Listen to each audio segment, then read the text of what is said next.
evening, good afternoon, wherever you are in the world. We're so happy to be with you tonight. And it's sort of not the doctor is in, but it sort of is the doctor in. So, hey, Mo. Hey, Ricky, how you doing? It's good to see your face. Great. We are here for blackdoctor.org tonight doing a special on Black women's health. And so we kind of stole the topic because it's something we always want to talk about, and that is clinical trial research. So our title is When We Trial Overcoming Breast Cancer Disparities. And I have an illustrious, wonderful panel of doctors here today and a breasty friend of mine. So let's introduce everybody and then we'll get started on our discussion. You ready, guys? Fantastic. Great. So Mo. Okay. Well, I'm Dr. Monique Gary. I am a breast surgical oncologist, medical director of the cancer program at Grandview Health in Sellersville, Pennsylvania, co-host with Ricky Fairley of The Doctor is In, the Wednesday night, weekly web series on blackdoctor.org discussing all things breast cancer, in particular that relates to the Black community, but really relates to all breasties and advocates. I'm also a medical advisor for Touch, the Black Breast Cancer Alliance. Yes, and a new farm owner. But I'm here representing the surgical community, the medical community, and being the bridge between that and especially the Black community on a topic as important as this one. So thank you, Ricky, for inviting me. Thank you, Black Doctor, for hosting us. I'm going to pass the mic to Dr. Sarah Horton, who's up next. Hey, Doc. Hey, Dr. Mo, how are you? Thank you. Hey, Ricky. So I'm glad to be here tonight on another panel with these beautiful women. I'm Dr. Sarah Horton. I'm a medical oncologist. I'm the type of doctor who treats the cancer with the chemotherapy, along with the surgical oncologist who cuts it out. Yay. And so I am a medical oncologist based at Howard University, where I've am involved with their breast cancer multidisciplinary clinic. I'm also involved with a nonprofit that's my full-time. I'm an executive director of diversity and access at Quantum Leap Healthcare Collaborative, where we are working with several clinical trials as well as different technology to help increase the representation of not only women of color, but all underrepresented minorities on breast cancer trials. And so this topic is really important to me, and I look forward to talking about it tonight.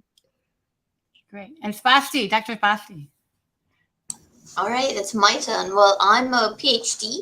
I'm an assistant professor at Sanford Burnham Prebys, and I do a lot of cancer research, but my focus is breast cancer research. And one of the main areas of research we're interested in is trying to understand the molecular biology that underlies disparities in breast cancer outcome, which is, as many of you know, extremely understudied and underfunded. And so super excited to talk about it some more. It's one of my favorite things to talk about. Great. So glad you're here. So good to see you. I haven't seen you for a while. And my bestie friend, Laura. Hi, everyone. Thank you so much, Ricky, for having me here. I'm Laura Crandon. I am the founder of Touch for Life, which is a 501c3 nonprofit focused on women's health, particularly BIPOC women, access, advocacy, representation in genetic testing as well, which there's a disparity there, and teaching women how to advocate for themselves, and also asking physicians to change some of their practices to better address Black women's health in particular. I am a cancer, I like to say victor, because it's a victory, right? Diagnosed in 2016 and then metastatic in 2018. But here I am. And I believe I'm living my purpose by being here. So it's a pleasure to represent breasties, represent those who are thriving, and be a voice for the patient in this panel. A true meta thriver. That's what I call you, a meta thriver. That's incredible. Ricky, let me set the stage for today. I just downloaded the CDC's 2019 through 2021 data, right? So this is CDC and cancer.org. The leading cause of death by sex among non-Hispanic Blacks and whites in the U.S. from 2016 forward. Number 1, heart disease, men and women. Number 2, cancer, right?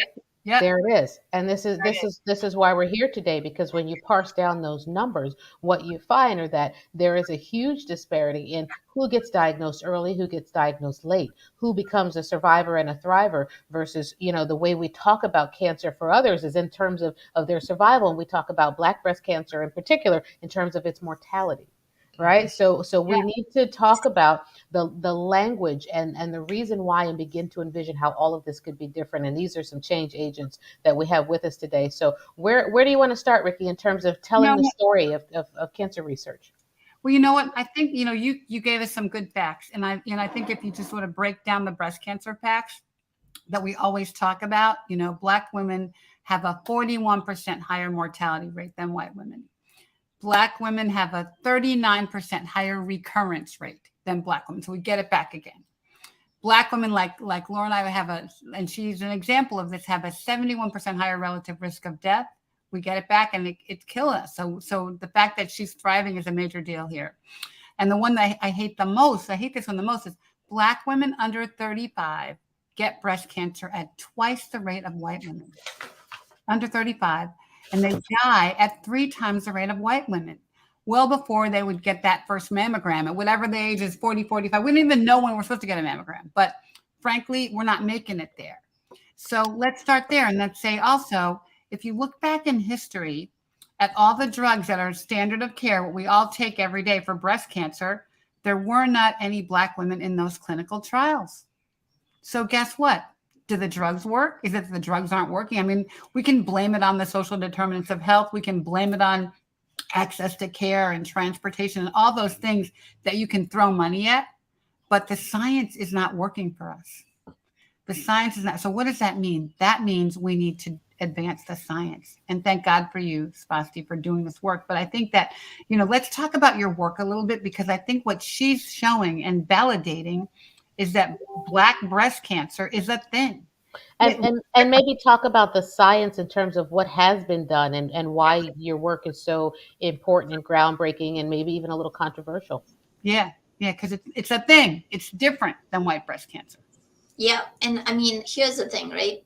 As you said, all of our clinical trial data, all the data on which we base the hypotheses that we test in the lab, comes from mainly white women. Like if you look at the data sets that we use most regularly, there's no other population other than white women that's represented, right? And that's great because in a lot of ways it works within the microcosm of how research works, because you have this very controlled system where you're looking at all white women, you're generating your hypotheses from that, you're testing your hypotheses in model systems based on white women. So everything always works really well in that. And then you have your drug discovery screens that are done in this environment that are then clinical trialed amongst white women, and which is why we have a pretty decent success rate. But then when we translate that into real world results, you see that there's a huge discrepancy. So the drugs that we think are working really well in the lab and in mice and in our clinical trials actually end up not working so well in the real world. And this was what sort of got us started thinking about it, because we were actually shocked to find out that we could barely find any data from non-white women in any of the data sets we work at. In my lab, we analyze patient data a lot because our philosophy is that we want to research what's happening in women, not what's happening in our cells inside our hoods, right? So that was our first challenge, was realizing that this data is not available, even though I would say conservatively, probably about 10,000, 20,000 breast cancer samples from patients have been sequenced, have been analyzed in every way that you can think of, but it's all from white women. So then we started looking to see if we could find data sets that represented Black women even sufficiently enough for us to test our hypothesis. And our hypothesis was that there are molecular pathways that are differently expressed or regulated in Black women compared to white women, compared to Asian women, compared to Hispanic women. And this... I'm muted. Oh, say that again. I love that statement. Yeah, I mean, it is different, right? And the thing about it is, though, for some reason, we think of race and ethnicity often as a dirty word in research. Like, you don't want to talk about it. You don't want to say, could there be race related differences? And that's partly because of this hugely complex ethical issues and social issues tied to it, right? But that's really holding us back in terms of understanding what we can do differently in the clinic today, as opposed to what a lot of the research focuses on, which is dismantling social and societal barriers to getting good care, which is hugely important, but also, as I always say to Ricky, way above my pay grade. But there are things that we can see today that are different in terms of molecular pathways, and we can target those pathways differently. We can be giving better treatments, better personalized medicine. And the problem is, right now, personalized medicine is such a buzzword, but really it's personalized medicine for white women. It's not personalized medicine for any other race or ethnicity. And part of what we're seeing is that these pathways that we look at, and it actually, I suspect there are differences in many pathways, so it actually doesn't even matter what the pathway is that we're looking at, that we're seeing differences not just in tumor tissue, but also in normal tissue. So it's just that Black women have differences in how a lot of these pathways are regulated. And these are the pathways that we use to predict whether a person is at high risk of relapse or whether a person should be given a non-standard type of therapy. But since it's all based on white women, and most likely what I believe is that women from other races and ethnicities are probably the outliers in all those graphs. So none of what we're doing right now is fully pertinent to anyone who is not white. And that was where we started. And we ended up doing our study, publishing it, which was good because it at least provided proof of concept that there are molecular differences that are actionable in the clinic. But our main takeaway from that whole study, it was that we just have to build better data sets. So this is what we're doing now, is we're partnering with Veterans Affairs, which they have access to huge amounts of archival tumor tissue from Black women with really detailed annotation of socioeconomic status, of their full treatment that they were given, the outcomes that they had 10 plus years after they were diagnosed. So we're working on actually just getting the money to get those tumors sequenced in the same way that we've sequenced so many tens of thousands of tumors from white women.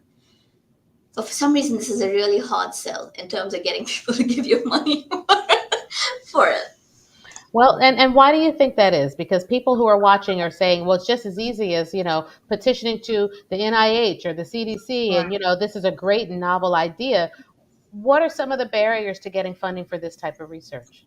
The main barrier is that the experts, the scientists in the field, who are the ones who decide whether your research should get funded or not, are really entrenched in thinking about this in terms of lifestyle determinants. And it is a huge problem, and it's really important to shed light on it in terms of, as panelists here have spoken about, even in terms of how healthcare professionals, view Black women with breast cancer and how they deal with them and how they treat them.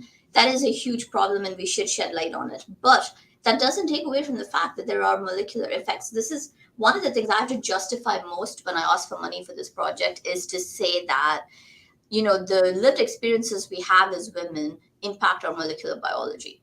And if you just stop and think about it, it makes a lot of sense. And you're like, yeah, of course it impacts our molecular biology. How could it not? Putting skin lotion on your skin impacts your molecular biology, right? Deciding if you're going to eat celery today impacts your molecular biology. So why wouldn't our lived experience, especially those associated with chronic stress and anxiety, and deprivation, why would this not affect our molecular biology? And somehow that's a hard sell. And I think it's because it's a sensitive issue that brings up a lot of people's defensive reactions. Well, it's almost like they don't want to accept it. Because, that's a pretty impactful statement, right? To say that things like systemic racism is actually changing how your body develops cancer and how that cancer progresses. That's a very impactful sentence to internalize. I think it's daunting to try to quantify the impact of these things on the body in so many different ways also. And that can make people feel like this is, this is beyond me. This is too massive. It's too big. Whereas we know that there are some surrogate biomarkers of cellular stress and other things that we could begin to look at that directly impact cancer pathways, right? And Dr. Sarah, I'm going to pull you in here too and talk about some of this and some of the drugs that target some of these pathways. We know a lot, but is there more still to know? Yeah, I'm listening to what Svasti is saying, and it's so important. So, exactly what you said, that there hasn't been importance put on looking at breast cancers in African American women or women in color in terms of specifically seeing how they do with the therapies that we have now. Even if you have a Black woman in a clinical trial, these days the number is so low that what's going on with that patient isn't reflected in the final results in a way that's meaningful, because there are so many other women of other nationalities and origins involved. Not to say that you shouldn't have, studies that have all women, but the importance of increasing the enrollment of women of color on these studies to have the same, not only genomic evaluation, but then following to see how they do. And so one of the things that it was important to me, and one of the reasons I'm in the role that I'm in, is to have a voice of someone who's interested in this in the point of developing the study, to take Svasti's information in the beginning and say, look, we know that this is more prevalent in African American community.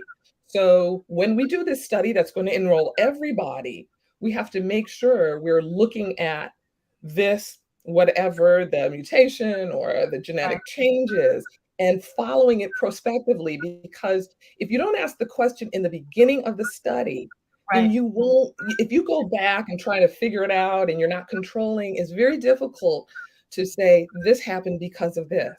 But if you're asking the question about that population in the beginning, you're looking at what we've garnered, Svasti's research and Dr. Olapati's research that's looking specifically at Black populations and what we're finding more prevalently. And then you see how they do. And if you can tell that when you look at the end of the study and you say, this is our Black population, let's look at how they did in comparison to see if there's a difference, then you can start getting to the molecular level of finding out what is happening. So, all of those things that you said, making sure that we're in the mutations and the molecular changes that are prevalent in our population are identified and looked at from the beginning, making sure that our women are represented on those studies, because there's so few to do. I mean, it wouldn't even be practical to do a Black study, right? Because of the numbers that you need to really get valid results. The best way for us to know how we're going to do is to make sure we enroll in the studies that are out there, enrolling big numbers, and then making sure that there's questions about us in that study. And then well, I don't know if I agree with not doing a Black study. Like, I want to pick up the bottle of medicine that says this drug is for Black breast cancer. I don't care about the other ones. I mean, I don't want anybody to die of breast cancer, but let me play devil's advocate, though. Let me jump in here and say, how many? Go ahead, Doctor. You can do that in a big study. You just have a subset. You say in the beginning, I'm going to look at this population. And then at least from the beginning that you're set up to ask that question. Yes. Because the question is, and the tricky thing is, if they held up studies for the numbers, right? If we said, you know what, your study cannot be approved, your drug cannot be approved until you meet these numbers. Right. Do you think that we would see a delay in scientific advancement, or do you think that we'd see an increase in the numbers of Black and brown patients enrolled? I'm gonna kick that to Laura, because it's tricky, right? If we make them accountable and say you can't put forth another drug without these numbers, how are they going to do that? And can they do that, or is it going to delay the advancement of science? There are some programs that are like that are requiring a certain percentage of diversity. But I'm not a scientist per se. Okay, I have an undergrad in computer science, but just in my mind, I think about in the history of America and our genetic makeup and how many different folks are in our ancestral background. Right. When you think about what struck me was what Dr. Swasti said, when you think about good science, are you really doing good science if you Right. don't have the most diverse Right. genetic pool in your sample? Like we represent the most diverse genetic pool there is. When you think about all the mutations that could be present in our genome and what could be targeted towards us, you're missing a whole pool of people. And to solve the problem for us would frankly solve it for a lot of people. You think about BRCA, you hear a lot about BRCA. You know, BRCA was tested on 800 Mormon women in Utah. Like, what's the diversity there, right? And so what other mutations could be out there? What other therapies could be developed if we really had a diverse pool of genetic material and a diverse participation in clinical I trials? love that. Yeah. Wow. Can I just add to that, even because I think that it's the point you're making is even more profound than that, because I think if you think about it ancestrally, genetically, we're all African. That's where we all came from, right? So I think more and more as we do the research, as we look at the genetics, we're realizing that it's the way we look at it now scientifically, it's a very Eurocentric concept where you use a continental bucket for ancestry. But actually, that's not how ancestry works, obviously. And so you're 100% right. Like, I think even beyond the genetics, I think that when the way you're taught to do science, the way you're taught to do research is that you look at a pool of results and you say, who's doing the worst? Who are we not targeting? And when you can target that population, when you can make that population do better, that's the real advancement for science, right? Going from 95% of white women get cured to 96% of white women get cured versus 40% of Black women and 60% of Black women. Like, you've got to think about where are we really advancing the science. And Right. if we had to force people to wait to do their clinical trial until they recruited the right numbers, I actually feel that's how we advance science, right? I don't think we're advancing it right now. Bravo. Absolutely.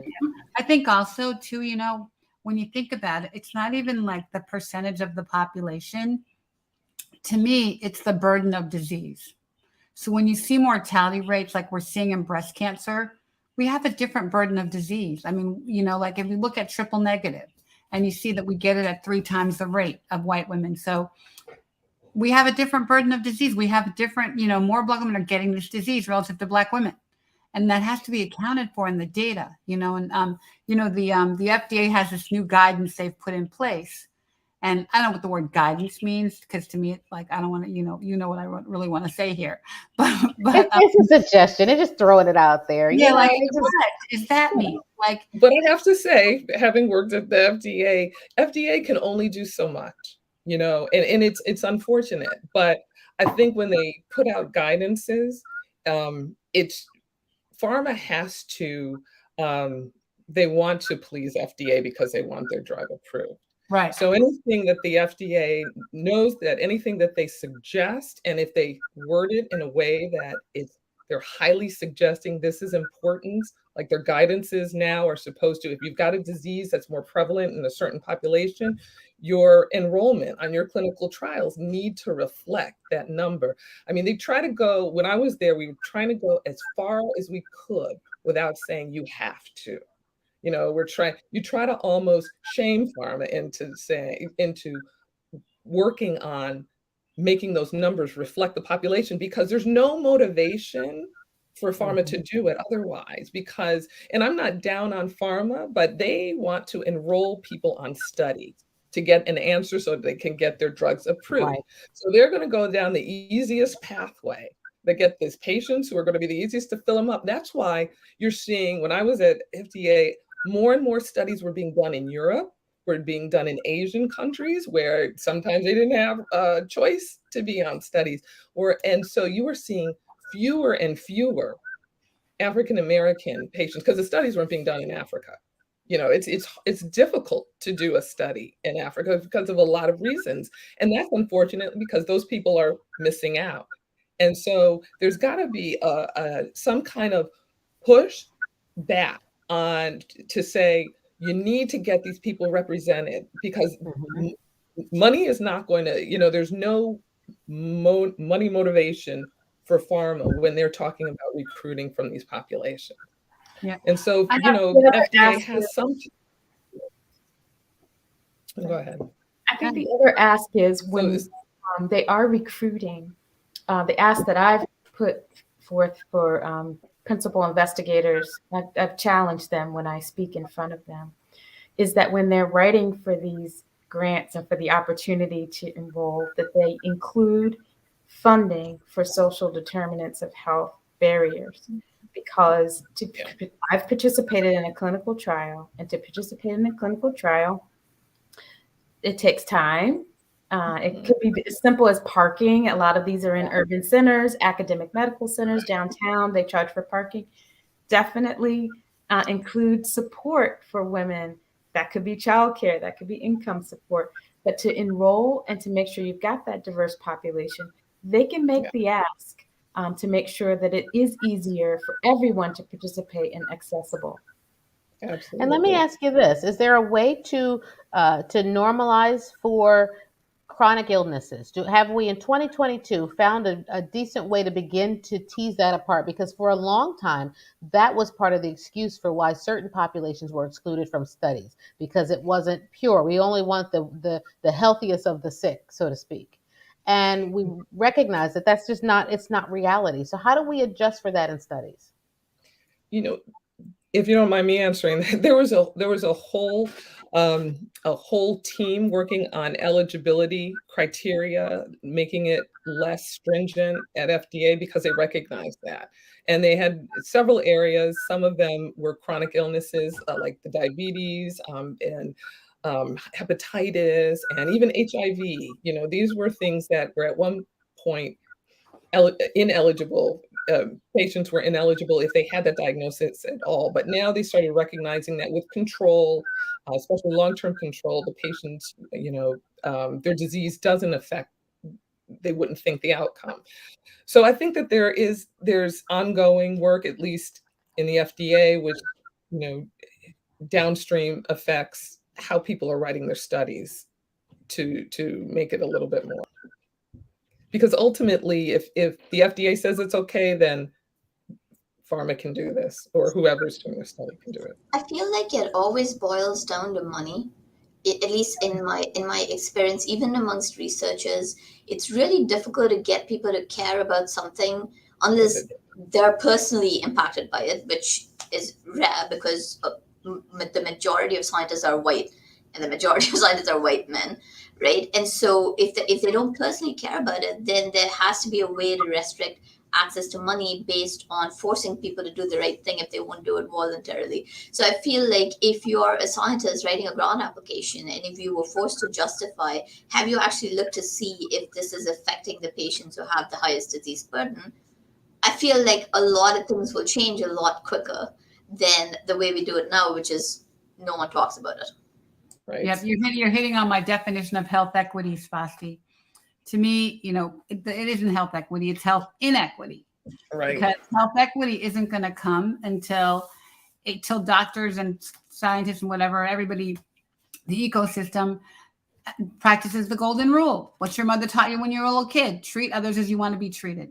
And so until every doctor, every white old doctor that's making all these rules, and white scientists are, say, gosh, I'm going to treat every patient with the care, the knowledge, the science, the passion, and the excellence that I would expect to be treated with myself, or that my mother would be treated with. And we have to get there, But you guys, let's turn the tide for a second, because, we're trying to get more women into clinical trials. At the end of the day, we need to get more Black women to participate in the research. And I do feel like, even though there's a lot of funky things going on in the ecosystem, I do believe that the pharmaceutical companies, at least in the breast cancer space, are trying to do the right thing by Black women, and are realizing, their baby is ugly. Things are not good right now. They can't recruit. And now they're reaching out to people like me and Laura saying, how can we do this better? So that's how we sort of birthed When We Trial. If you guys go to whenwetrial.org, I talk about it all the time. We tried to find a place where we could educate and empower Black women to learn about the science and how it works, and also learn how to ask for it yourself, because doctors aren't going to offer the trials to you, right? But in a way that's like, to breasties, from breasties, with breasties, by breasties, with a lot of breastie love. And so we try to work really hard at that. But I think it would be helpful. I don't think we can say enough exactly how the science works. That, guess what? There is no sugar pill in breast cancer research and cancer research. That antibiotic you gave your dog was in a clinical trial. So, I mean, I think I always like to reinforce that, this is something that we have to deal with every day. And until we do this work, and I commend every Black person I know that this is our job to do this work for ourselves. And Black women, you know how powerful we are. We have to do this work for ourselves, for our families, for our daughters, for everybody. But we need to do clinical trials. And I don't know, who wants to go and explain what a trial is real quick? Just the basic definition. Scientist over there? I feel like I'm the least qualified person here to talk about it. But I do want to make a plug for that. Clinical trials are actually getting even better. So a lot of academic centers now have what they call adaptive clinical trials. So that basically means, as Ricky said, no one gets a sugar pill. Everyone gets standard care. And then some people get an additional drug that they think might be effective. And they're making them adaptive now so that if over the course of the trial, they see that the group with the new drug is doing way better than the group with the standard care, they will start giving the new drug to everyone. So we're having more sort of intermediate endpoints. So I agree with Ricky. I can't encourage it enough, because also if you're not in a clinical trial, we can't get data from you. And that sounds like a horrible thing to say, but if we can't get tissue from you, if we can't have access to that, we can't ever figure out differences in a way that's meaningful. Yeah, we can't get the drugs. We need the drugs. We need different drugs. We need better drugs. Better and more quickly. Like you said, Dr. Svasti, adaptive studies, which are fairly new.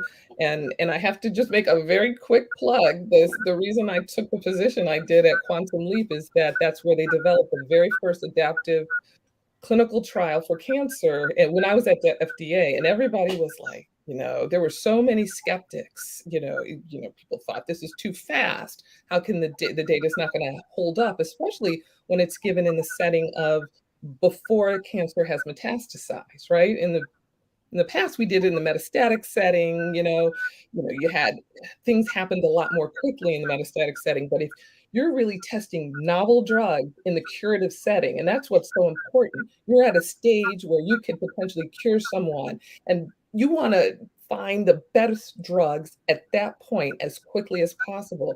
But like, I forgot who said it in the beginning, we were making these small incremental, improvements over 8 to 10 years and calling that a success. But adaptive trials are turning over drugs in a year or two. You see if they work. If they don't work, then they reassess your tumor. They're looking at molecular targets. They're getting the drugs that are made for that target. And there you go on a new arm. And so these kind of studies are the studies where not only are we getting some crazy data, I mean, really good data from these women, but also finding out how these drugs work way before, we're waiting for women to die to know that it doesn't work. So, so I love that. Yeah, the adaptive clinical trial is kind of the new study of the now, not the future anymore. But just to answer your question real quick, Ricky, in terms of what is a clinical trial, I can give it a shot if you just want to hear. For those who may not be familiar with clinical trials, a clinical trial is a way of testing a drug on people, but it's done in a way that is very, very controlled. The clinical trials that are out now start very early in animals, and they're tested for safety before they ever get into a human being. And then once they get into the human being, they're tested again to make sure they're safe in human beings before they get to what we call the phase 3, or the final study, where we're testing that drug that we know is safe and works against what is the standard of care. And we choose drugs that look like they're going to be better than the standard of care to be in these final studies that are mostly the studies that they're open to people. We do also have clinical trials that are enrolling early on when we're looking just for the safety of a drug. But again, even before we get to that phase 1 in humans, the first time we're giving it to humans, it's already been studied extensively in animals. And so every time a drug is given to see if it's going to be effective or safe or better than the standard of care, it's done in a setting, and it could be at a university or it could be at a standalone community cancer center, but with professionals who are taught, nurses, doctors, all kinds of microbiologists and pharmacists who are taught to look for side effects, to follow the patient's very closely, and you're asked as a participant in a clinical trial to come in much more often than you would if you were just getting that treatment out in the community outside of a study. So the good and the bad is you're being watched like a hawk, what your cancer is doing, what Which it's is doing. great, which is great. And then, but the bad is, like Laura said, for some people, that ask to come in more often can be difficult when you're working, when you have kids, when you can't get there, if the institution that's doing the clinical trial is far from your house. All of these things are preventing people from getting this really concentrated, great care. Not only are you potentially getting the next best thing, but you're getting it in an environment where you're getting really high quality care.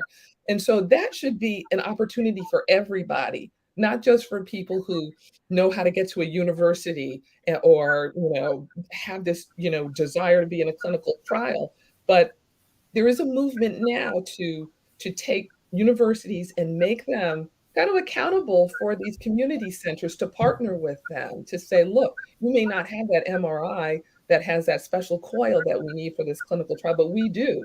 And we're going to partner with you. You do what you can do, but we're going to get it done, be it transportation or whatever it is, so that that patient can finish that clinical trial, but remain in your community center. I So love that because that is a real limitation. As a director of a community cancer program, we want to be able to offer not just the standard of care, but the best cutting edge care. Because what I heard you say, Dr. Sarah, is that a clinical trial really is a study to see what is going to be the new next best standard of care, right? Because everything that's standard came through a trial. And whatever it is that standard, if it's just the standard and we look at the outcomes, then the standard's not good enough anymore. It's not oh, quite working. It's Right. it's right. It's the baseline is where we start. It's the things that we know that work so far, but how yes. do we get farther? And I Ricky, how do we translate? Laura, how do we translate that to the community who's like this? As soon as you say the word chemo, right after you say the word cancer, how do we begin to soften the hearts and minds of people to want to lean into this more? Gosh, I mean that is a great question. I think one is we're a community that likes to help others, and this is one of the biggest ways that you could help the community of people like us. It's a service. I view it as a service. My reasonable service is to give of myself to advance the science so that other people can have a better chance. And the statistics that Ricky read off earlier don't apply. What greater service do you have than to participate in something and change the whole trajectory of cancer? And that would be you. You would be doing that, and it's worth it. Look how much power we have, and I love when people say, you're getting the drugs of tomorrow. But the way I look at it too is that I know from our research that the message coming from a breastie like me and Laura is different than coming from you guys. Sorry about that. Yeah. That we can, because I know from our research that when I talk to a breastie one-on-one about a clinical trial, I can get them from one, I'll never do it, to 5, to sign me up in like 5 minutes. Because it's just a basic understanding of what it is and what you guys explained so eloquently, but explaining standard of care to them, but then saying, do it for your daughter. Do it for your daughter. You do everything else for your daughter. Do this for your daughter. Do this for your kid. Do this for your grandkid. And once they understand the science, the fear that they have is from a lack of understanding. I mean, think about it. You don't jump off the bridge because you're afraid what's going to happen if you jump in the water. You don't think of all the things that you're afraid of. It's because you don't know what's on the other side of that door, what's on the other right. So when you teach them and everybody knows about it and you get educated about it, then you can jump off that bridge and you can jump in the water. You can say, okay, I'll try this for your own, not only for your own health, but for somebody else in your family or somebody that you love, that you want to even be there for them. And then hopefully that they won't get it. But it is the drugs of the future. And we owe it to ourselves. We owe it to ourselves to do this work. I'd also like to say too, like you talked about the close monitoring, right? So we have to also face some of the concerns that folks have. Ricky, you've run up against this, I'm sure, having these conversations historically in America. But because you're being monitored so closely and they do not want to harm you, like if they're monitoring you and there's any indication this isn't working, you will be exited out of the clinical trial and get standard of care. Yeah, or something that's going to work for your cancer. For your cancer. Monitored. So you've got the opportunity to make sure that you've got care, and because you're closely monitored, and even that fear of when is it going to come back? Yeah, or you're being monitored closer than if you were in the community. Right. You guys, we have a question from Crystal Hicks. So does this mean that the clinical trial is the only type of treatment that you receive? Is this trial free? If not, how would someone go about getting this approved through their insurance? Most cancer centers and insurance companies ask you if you're part of a clinical trial. We haven't covered this yet, babe. So we cover it. Yeah. You want me to try some of that? Yeah. Okay. So if you have private insurance or some type of insurance, most insurances will cover the standard of care for your treatment. So meaning that most clinical trials will give you your treatment and do all the same studies, like check with CAT scans and all that you would have gotten if you were not in a clinical trial. There's a routine of different tests that are done every time you're treated with chemotherapy that should be done. Now, clinical trials, like we said, do more testing and more following and more scans. Now, those scans, most studies, clinical trials, will cover the costs of anything that is outside of standard of care, because insurances will cover the standard of care. And so most studies, and I say most because all are different, but most will give you a financial breakdown. They'll look at your insurance, they'll look at what they need to do in the study, and they'll say, your insurance will cover this. This is not covered by your insurance. We'll cover this. And if there's any out-of-pocket cost to you, it's told to you from the beginning. Okay, so one of the problems is that historically Medicaid, and Medicaid is a state-by-state insurance, did not cover clinical trial costs, even the standard of care costs. If you were in a clinical trial, you were considered separate, and the clinical trial was responsible for all the costs. Now, just this year in January, I think it's called the Cancer Treatment Act or the Clinical Treatment Act, they passed a law that requires all state Medicaids to cover the standard of care costs for clinical trials. The concern is that the states are not going to actually observe it. And so, this word has to be spread and continue to be spread that there is a law now that requires all states to have their Medicaid cover the costs of standard of care treatment in clinical trials. And Dr. Sarah, let me jump in and add on to that and say that, the only way someone would get a drug that is not in addition to the standard of care, because typically it's standard of care plus something extra, is if that drug has been shown to be what we call non-inferior or just as good as the standard of care. So to that person who said, well, you only get the trial drug, not necessarily, only unless it's been proven to be just as good as whatever the current standard is. Right. When it's comparing it to the standard of care, it has been tested and shown independently that it's as good or better than standard of care. And so scientifically, the only way we really feel that we can say something is better than something else is to have a clinical trial comparing that drug to the standard of care and see how they both do. If you test that drug by itself and then you test the new one by itself and you look at how well they do independently, you can have an idea of whether one will do better than the other. But putting them in the same study together is how we find out. Yep. Or you have a situation like me where the standard of care didn't work. My cancer came back, which is very typical of triple negative, right? And I took some drugs that were experimental at the time. It wasn't a trial, but they were experimental for triple negative. And I'm here 10 years later. So you were your own clinical trial. I was my own clinical trial, right? So, but we all are every time we take a drug. But absolutely. So we have so much work to do here, you guys. We have to get people comfortable with this concept and make these drugs work for us. Or get drugs that work for us. We have if we all had to sort of give, one piece of advice to someone to participate, we've all kind of said it already, but how can we help people feel comfortable with this should be like our kitchen table conversation. It shouldn't be something that you have to wait till you need one to talk about.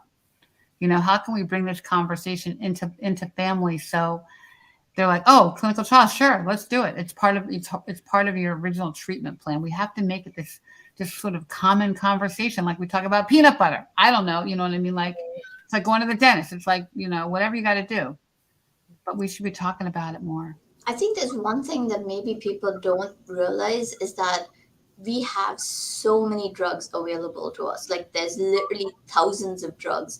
What we don't know is who should get which drug. That's what we're struggling with right now.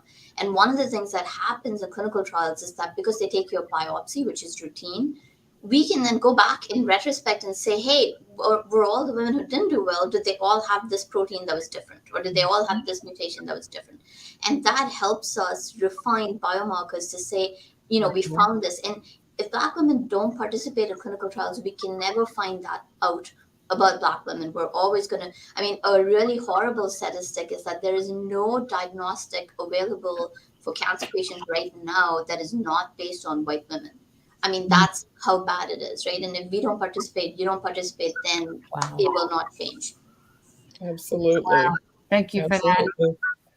And one of the things that you were talking about, Ricky, in terms of how we can get comfortable and get the word out, and I think I've said this before, is one of the things that I do, just because I'm an oncologist, is at our family reunion, which is the biggest gathering we have of our family, I stand up and I say, okay, it's time to talk about cancer, right? And so there's some general things like prevention. So be that person who says, I'm going to talk about screening. You should get your colonoscopy done here, your prostate checked, your PSA, your breast cancer. Anyone in your family has had it, probably at risk. Love it. And so first, we got to do, Dr. Sarah. I told my sister it was take your family to work day. Yeah, I do it. Yes. I took her to get a mammogram. Yeah. What's your PSA? Yep. What's your A1C? I do it at Thanksgiving. You want to eat this turkey? Give me your number. I love it. And they'll get used to hearing these things. I hate it. Okay. But yeah. Laura, any ideas? You're talking about this every day, girl. Those are great ideas. And I do also want to say that there's, when we're not in the trials, we don't understand the side effects. So like one of the therapies that I take, even the guidelines when it's talking about for breast cancer, looking for redness.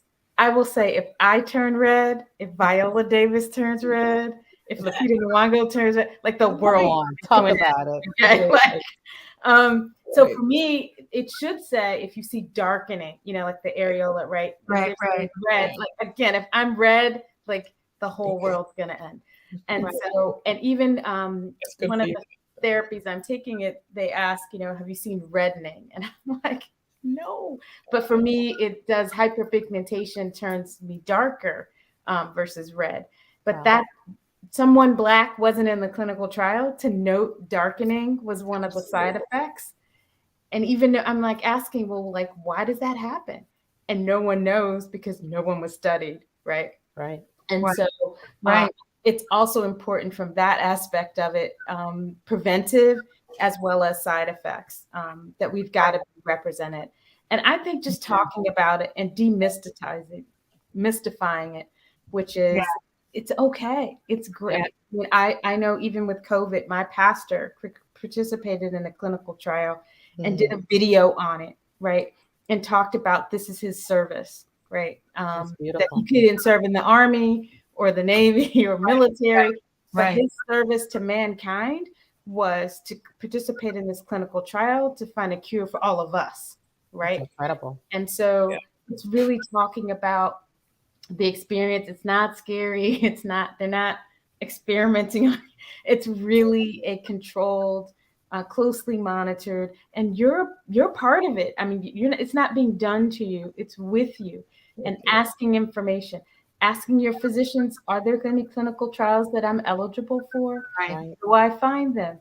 What are my options? It should be part of your care plan as one of the options you should be given to consider. And advocating for yourself and asking is part of the deal as well. And so I think it's really talking about it, making it not scary, and talking about the positive impact that you have, not only on yourself, but for generations to come. You know, Ricky, I'll follow it up and say that, you know, cancer robs you of your control, right? The whole sense of peace of mind, of control, and you struggle to try to make sense of what happened to you. And a trial is an opportunity to take what's happened to you and make sense of it, right? It's an opportunity to have an element of control regarding what happened to you and what you do moving forward. And I tell people, you know, especially as a Black people, we believe that, you know, one, we have to be our own best advocate, right? We always say we got to, if nobody else will do for us, we have to do for ourselves. And this is an area, in no greater area could I think of, that we have to do this for ourselves. For ourselves and our families and our families and our people. And then the last thing is that if we believe our body can heal itself, if we believe, you know, from a faith-based standpoint that God can help and heal and do these things, surely our bodies can heal themselves from the effects of chemotherapy and radiation and trials and other, like we can't put limits on that. And I think we have to think about it even from a limitless spiritual perspective as well. Like we're great enough to endure and handle and make these advances as well. And we got to flip that script on people about what their faith empowers them to do. And I think that's some good faith-based messaging for our churches. Yeah, I love that. I love that. I mean, think about the power that we have. It's the power that we have to get people elected. We have a lot of power, and we can turn that, you know, that bad thing that we're going through into give, you know, we're powerful here. This is something we can control and take, you know, show our power. We're badasses. And you could be the first one cured. I mean, right? About that. Right. Amazing. Right. So that's incredible. So Ricky, tell them again about When We Trial. What can they do? Where can they sign up? And what does that empower them to do? How do we spread this? Yeah, whenwetrial.org. We have you can join the movement. If you sign up, we'll send you emails. I answered 80 emails over the weekend from people who wrote to us. We know that to date, we have gotten almost 400 Black women to go into trial portals. We have 4 portals on the site. One of them is one of Dr. Sarah's portals, breastcancertrials.org. Thank you for that, Ellis. And we, you know, we're trying to educate. We're going to put up a bunch of new videos. It's a work in progress in a couple of weeks because we want to answer every FAQ with a video of a Black woman talking. So you don't have to read the words on a screen. You're going to hear somebody that looks like you explain the science to you and explain what their experience is and how trials are saving their lives. We have Laura to validate that trials are saving their lives. We're also going to start our road show. I was in Memphis on Saturday, and someone asked me, so what if you're not watching Black Doctor? What if you're not online? I said, well, that's exactly why I'm here in Memphis, because I want to be where Black women live, work, play, and pray. And we're hitting the road. We're going to go to about, I don't know, I think we're up to like 17 events now all across the country to bring this information and talk to people in firsthand, so I can look you in the eye and say, do this work with us. So we're out there, but go to whenwetrial.org, and you guys know how to find me, Ricky at touchbbca.org. Call me, tweet me, whatever. I'm here, and and I'll get all these wonderful people on the phone with us if you need help. And we have a plethora of awesome doctors that we work with, and they will tell you. I will text them at 4:00 in the morning because I need some information. And we are right here for you, but we have to do this work, and we got to save lives. That's right. It's who we are. It is what we are here for. Absolutely. Yeah, so thank you for this time. Thank you, Black Doctor. Thank you, Ellis. We are so happy to be here, and join us tomorrow night on our show. The Doctor is in 6 p.m. Eastern time, right here on blackdoctor.org Facebook page. We're going to have our interns on tomorrow. We have our HBCU interns. They're phenomenal. You're going to love them. They are precious people that are going to be doctors when they grow up, doctors and nurses, and make this work. Researchers, yes. So thank you guys. I love you so much. Spasi, I have a job for you. I'm going to call you, girl. All right. Take care, everybody. God bless. Bye.